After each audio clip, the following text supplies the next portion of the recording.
She boarded as a quiet passenger, but when the engines cut out mid-air, she was the only one who knew how to keep them alive. It started with nothing out of the ordinary. Flight 227 from Dallas to Colorado Springs had taken off right on time. The air was clear, and the ride was smooth at first. No turbulence, no signs of trouble, just the usual announcements from the cockpit. A cart rolling down the aisle with half-warm drinks and passengers quietly scrolling through their phones or flipping through magazines they didn't really want to read. Ayanna Fielding sat in seat 14 degrees Celsius, right over the wing, middle seat. She didn't care for it, but she wasn't one to fuss. She had been bumped off her earlier flight due to overbooking, and this was the next one out. She accepted it like she accepted most things, quietly, calmly, just like she'd learned to do over the years. She was dressed in dark jeans, sneakers, and a soft green pullover. Her hair, pulled back into a neat bun, didn't attract attention. Nothing about her did. She liked it that way. The man to her left kept adjusting his seat, grumbling about legroom. The teenager on her right had earbuds in and was watching something on his phone, chuckling at the screen. Neither of them seemed to notice her. Most people didn't. That was fine. Ayanna wasn't flying for work. She wasn't speaking at a conference, teaching a class, or meeting a board of directors. She was just going to visit her mother in Pueblo. Her mother had called last week, sounding weaker than usual. "Come soon if you can," she'd said. So Ayanna booked the flight and packed light. She carried a backpack and a purse, both tucked carefully beneath the seat in front of her. She pulled out a crossword puzzle book and a pen from her bag and started working through the clues, quietly chewing a mint as the engines hummed along. Row 14 was just behind the wing, close enough that she could hear the mechanical rhythm of the flaps when they shifted. Most people couldn't pick up the subtle change in pitch when the engines adjusted for altitude, but she could. She always had. That came from years in the Air Force. Most people on this flight had no idea she'd once been a flight systems engineer, running diagnostics on aircraft so complex they required 3 manuals just to run pre-checks. Now she taught at a small university in Amarillo. Nothing fancy, just engineering students trying to get through thermodynamics and senior projects. She never told people about her background unless she had to. It wasn't that she was hiding anything. She just learned a long time ago that people looked at you different when they found out you used to fix jets, or that you'd logged time inside a flight simulator more advanced than most regional pilots ever touched. But all of that felt far away. She wasn't Dr. Fielding on this flight.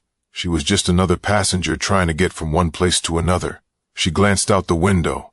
The sun was starting to dip, golden hour. The wing gleamed against the orange sky. Somewhere below them, fields stretched wide across New Mexico, flat and open. You could see for miles out here. The plane hit a small bump, a dip. Nothing serious. Ayanna barely blinked, but she noticed the flicker in the overhead lights. She looked up. One flicker, then a second. Then everything settled again. Most of the passengers didn't even react. Maybe they thought it was turbulence or a slight hiccup. It was easy to miss, but Ayanna's eyes stayed on the cabin ceiling because something about the timing didn't sit right. The lights flickered again. The engine pitch wavered just slightly. She felt it in her chest before she even heard it.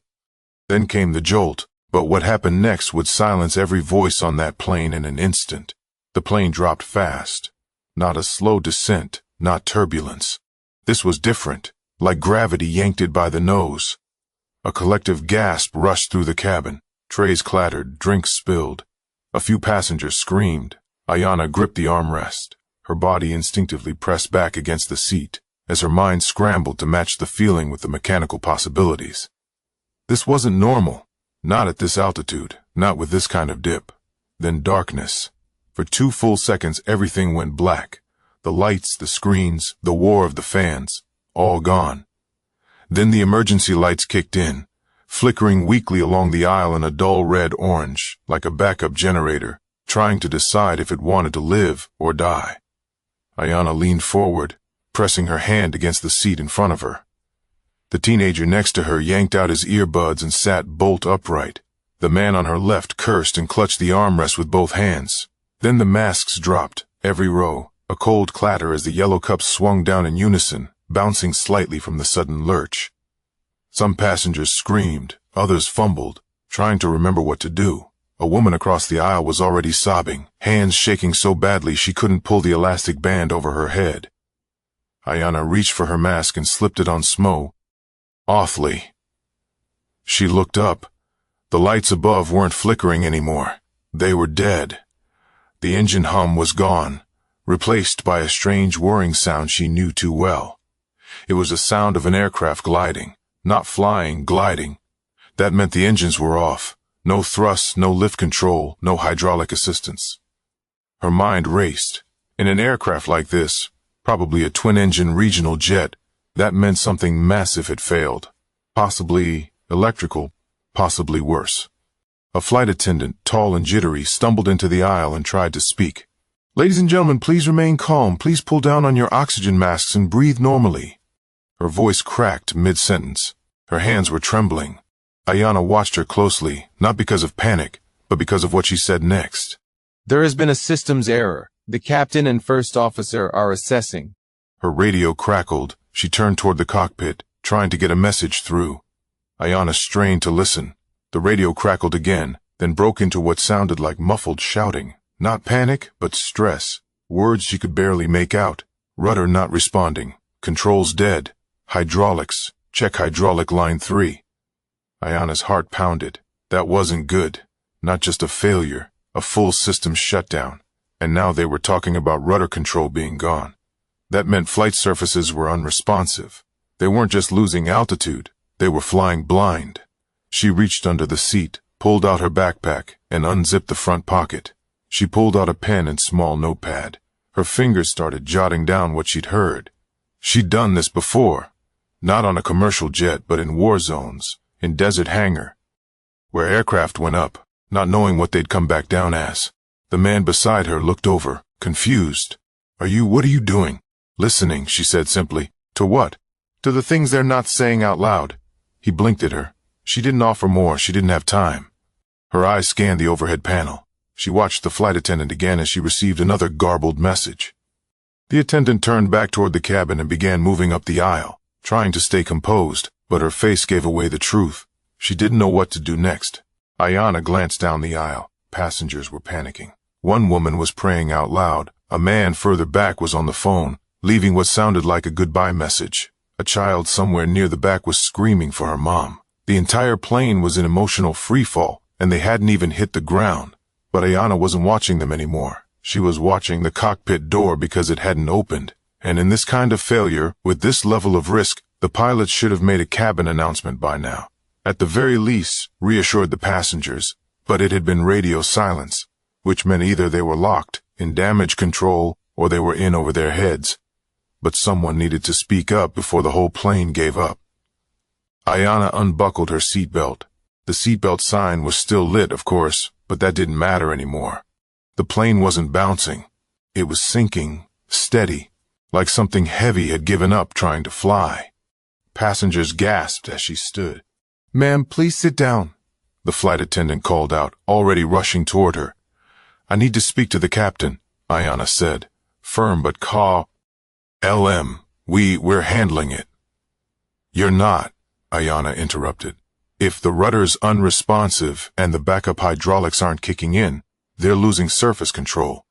If they're still gliding at this altitude, they've got about 10 minutes, maybe less, before they have to ditch or land somewhere. They won't have time to troubleshoot both." The attendant froze. Ayanna looked her in the eyes, not angry, not scared, just clear. "I'm a former Air Force flight systems engineer. I used to teach emergency protocols for this exact type of multi-system failure. I know what's happening. I can help." The flight attendant stared for a moment, torn between protocol and the obvious. Then she nodded just once and turned toward the cockpit. The man in 14 leaned back, eyes wide. "Wait, are you serious?" Ayanna didn't answer him. Her eyes followed the attendant. The cockpit door cracked open after a tense 30 seconds. That was already too long. The attendant spoke to the captain, her voice low but fast. The door opened wider. The pilot stepped out halfway, eyes scanning the aisle like he wasn't even sure what he was looking for. "Which one is she?" The attendant pointed. Ayanna stepped forward. The pilot was younger than she expected, maybe late 30s, with tired eyes and sweat beading along his forehead. "You said you worked flight systems, 15 years Air Force. I've written training protocols for cascade failures like this." He blinked. "What are you doing in coach?" Ayanna gave a tight smile. "Just trying to get home." He looked back toward the cockpit, then stepped aside. "Come in." Inside, it was worse than she expected. The CO pilot had his headset half off, fiddling with switches that clearly weren't respo. Ending. One of the screens had gone black entirely. Another was showing erratic data. Altitude readings were jumping and none of the manual control feedback was registering. Full power loss. "Yeah, it started about 12 minutes ago. We lost redundancy across the hydraulic lines. Some kind of electrical surge tripped half the board." "Apu?" she asked. "Offline won't reset." Ayanna leaned over and examined the side panel. "Did you check the secondary bus switch for bleed air override?" The CO pilot looked at her like she'd spoken another language. "We didn't. We were trying to restart through the backup generator, but the power loop's not responding." She nodded. "That's why your rudder's gone. If the pressure valves are stuck open, you're bleeding off everything through line 3 and nothing's getting to the tail." She moved to the panel, careful not to touch anything without asking. "May I?" The captain hesitated, then nodded. Ayanna reached down and toggled 2 switches, then flicked a third one, then paused. "Try your rudder pedals now, just a little pressure." The captain did, his eyebrows shot up. "It's responding barely. It'll hold long enough to get you level, but you need to pick a landing site now. You're gliding and you've got about 80 meters left in this airframe before gravity finishes the job." The CO pilot started checking a limiter data again. "There's an old strip near Socorro. Emergency use only, but it's listed." Ayanna nodded. "That'll work. You'll need to do a long wide loop to approach from the west. Keep the turn shallow. You don't have the yaw for anything sharp." The captain exhaled hard. You just saved this plane." Ayanna didn't answer. She didn't need to. Outside the cockpit, the passengers were still scared, still confused, still clinging to armrests and prayer. They had no idea the woman in row 14 degrees Celsius had just corrected a flight path the pilots didn't even know how to fix. But saving the plane was only the beginning. The real test was getting it on the ground. Ayanna stayed in the cockpit, standing just behind the captain and CO pilot. The door was now locked again per protocol. The air felt warmer in here, stale, tense. "Socorro airstrip is 70 miles out." The CO pilot said, "We're at 28,000 feet and falling steady. If we can hold glide speed, we won't," Ayanna interrupted gently. "You've lost both thrust and hydraulic boost. You'll bleed speed trying to angle in. You've got maybe 60 miles, less if that crosswind picks up." The pilot glanced at her. "You're thinking we'd dump weight? Too late for that. You can't get the landing gear doors open manually without bleed pressure, and gravity drop might only unlock one side. If one wheel's loose and the other isn't, you'll spin out." "So, belly landing?" he asked, voice low. She nodded once. "You won't have a better option." The pilot leaned back, processing. The CO pilot turned to her. "Why do you know all this?" Ayanna offered a brief smile. "Because I used to run failure simulations just like this, only we didn't have 147 people sitting behind us when we made a mistake." The captain looked down at the controls. "What would you do if you were in my seat?" "I'd stay off the radios," she said. "You don't need the FAA trying to walk you through something they've only read about in a training binder. Focus on the glide path. Start a slow descent now. No sudden drops." The CO pilot started adjusting trim settings. "We're going to have to go in blind on elevation. That old error strip doesn't have approach lighting." Ayanna grabbed the small flashlight from the side panel and aimed it at the printed terrain map. "You've got hills on the west and a flat field just beyond the strip. Aim long. If you overshoot, you're still alive." The captain stared at the map. Then he turned toward the cockpit phone and lifted the receiver. "This is the captain speaking. I need your attention." His voice cracked through the plane's PA system. Behind the door, they could hear murmuring and shuffling as passengers froze to listen. We've experienced a system-wide power failure. We are currently gliding toward a backup airstrip in New Mexico. The situation is under control. Please stay seated and keep your oxygen masks on. I need everyone to remain calm. We will get through this together." He hung up and looked at Ayanna. "I meant that.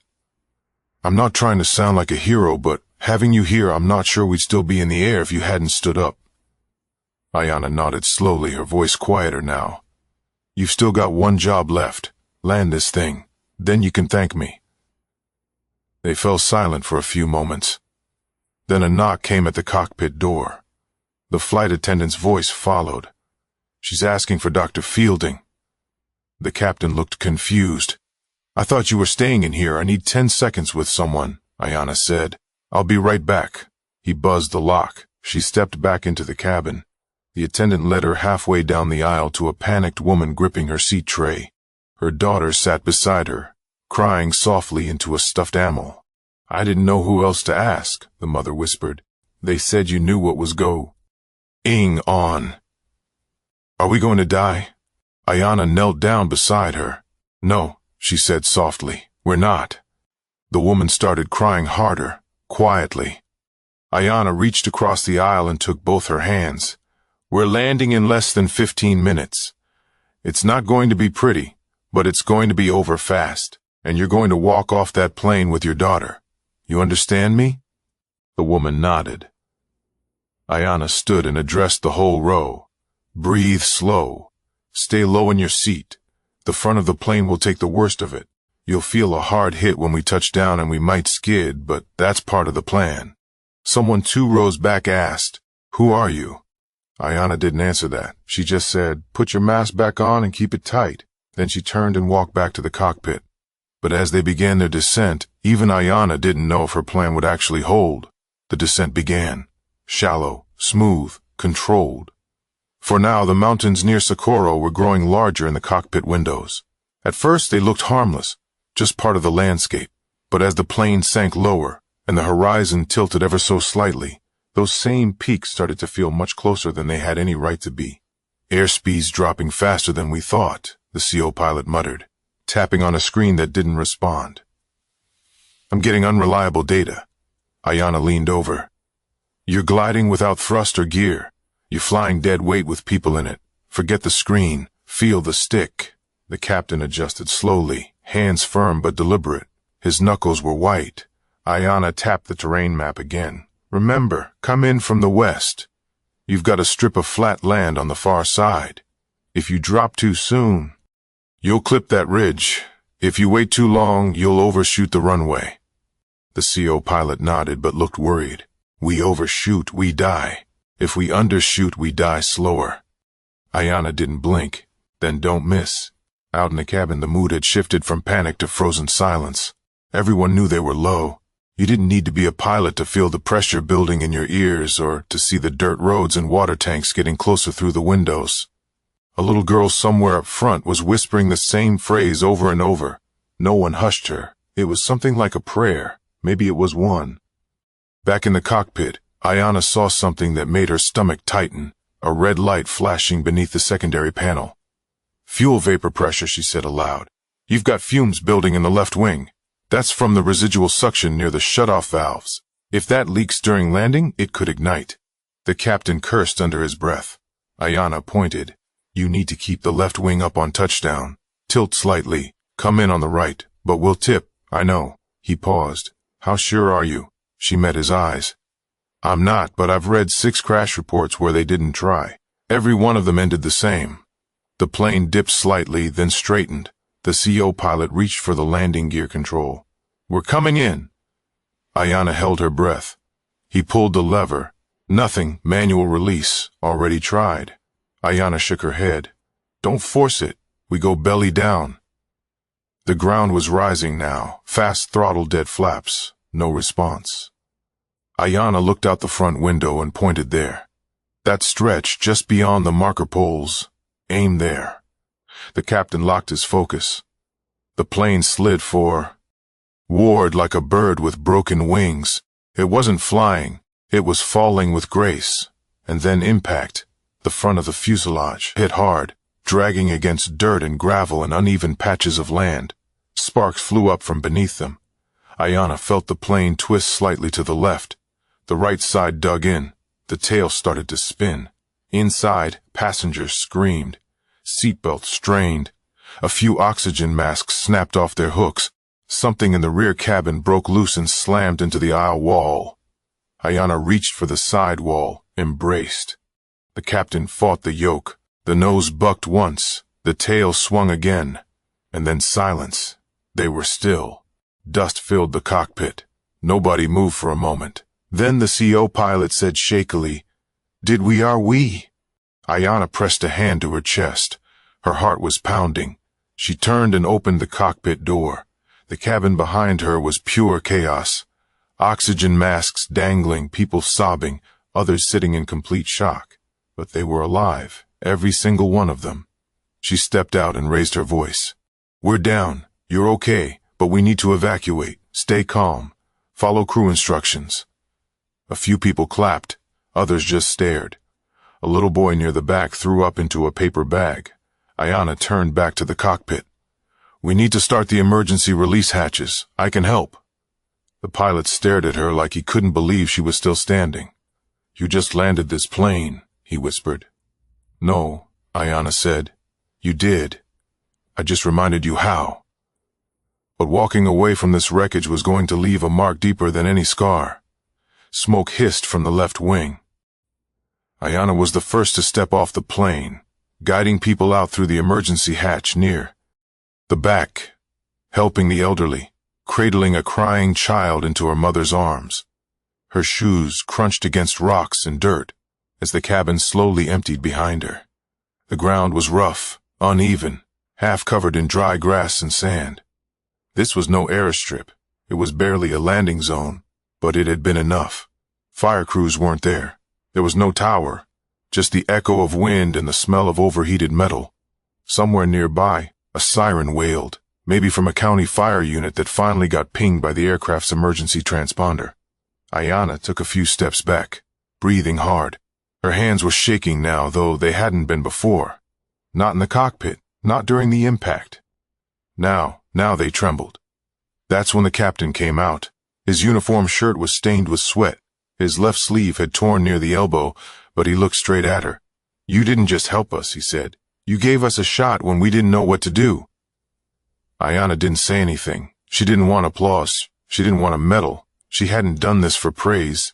He stepped closer, lowering his voice. "If you hadn't stood up, if you'd stayed quiet, we'd be dead." She looked over at the passengers gathering in small clumps, hugging each other, sobbing into phones. One woman sat cross-legged in the dirt, holding her child like she was afraid to let go. "I wasn't supposed to be on this flight," Ayanna murmured. "They bumped me off the earlier one." The captain smiled faintly. "I think someone bumped you here for a reason." Ayanna looked up as the first fire truck bounced its way toward them over the dirt road. Behind it came an ambulance and a dusty sheriff's cruiser. The CO pilot came over with his headset still around his neck. "News crews are already on it.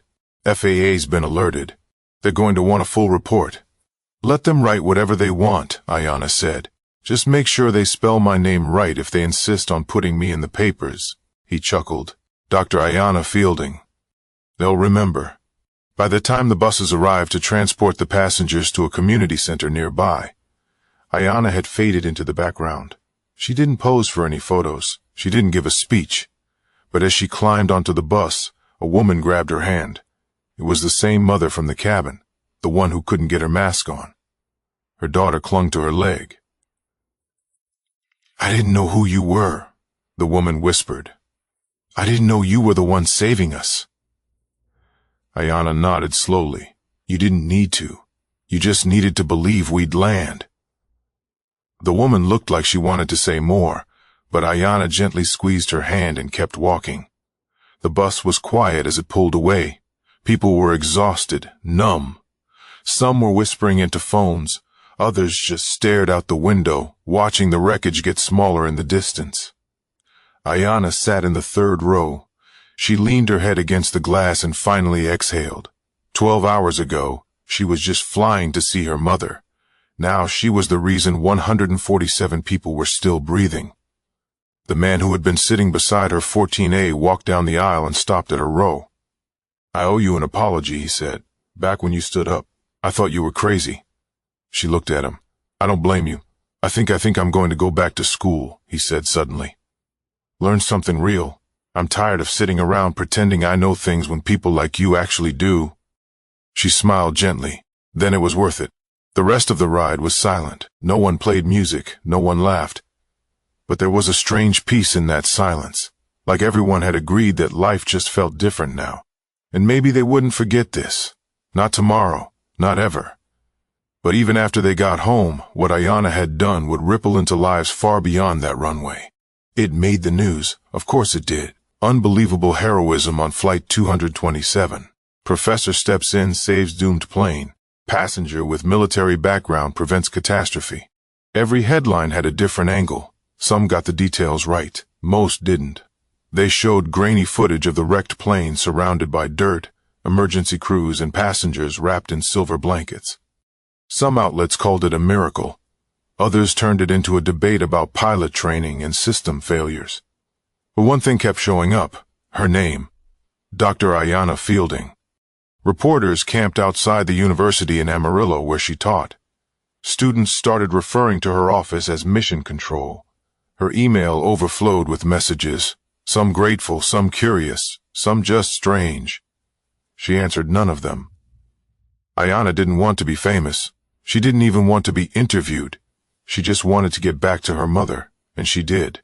2 days later, after renting a car and driving quietly through southern Colorado, Ayanna knocked on her mother's door in PBLO. Her mother opened it slowly, already on her walker, already waiting. "Was that you I saw on the news?" she asked, voice raspy. Ayanna smiled. "Yeah." Her mother shook her head. "You always were too smart to sit in silence." They sat at the kitchen table, drank tea, watched the rain tap softly against the windows. And for the first time in years, Ayanna allowed herself to feel what she hadn't let come through on that plane. Fear. Not panic. Not the chaos of passengers screaming, but the heavy, slow fear of being responsible for lives you may not save. "I wasn't sure," she whispered. "I wasn't sure we'd make it." Her mother reached out and placed a hand over hers. "Doesn't matter," she said. "You stood up anyway." That night, Ayanna lay on the couch, staring at the ceiling, listening to the old radiator hum through the walls. No headlines, no buzzing phones, just quiet, the kind that comes after the storm. 3 weeks later, she returned to work. Her students stood when she entered the room. She waved them off. "Sit down. Does such," she said. "We've got work to do." One of the students raised a hand. "Professor Fielding, is it true you landed a plane?" She didn't smile. She didn't joke. She just nodded. "Yeah. And I'm here to teach you how not to ever be in that situation."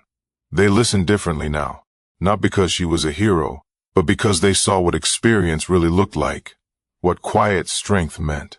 And maybe that was the real story. Ayanna didn't save the plane because she wanted credit. She didn't stand up to prove anything. She did it because she saw something broken, and she knew how to fix it. In the months that followed, a few passengers reached out. One sent her a photo of their family at Christmas, writing, "We made it because you didn't wait for permission." A little girl mailed her a drawing, a woman with wings standing at the front of a plane smiling. She hung it in her office right above her desk, not for anyone else, just as a reminder. Because sometimes the person you ignore, the one you don't thank, don't notice, don't even really see, that's the one who will save your life. Ayanna Fielding didn't look like a pilot. She wasn't wearing a badge. She didn't speak first, but she knew what to do when nobody else did, and she stood up anyway. If this story taught you something, remember this. Sometimes leadership doesn't sound like shouting. Sometimes courage looks like standing up when nobody's asking you to. So when it's your moment, don't wait for permission. Do the right thing,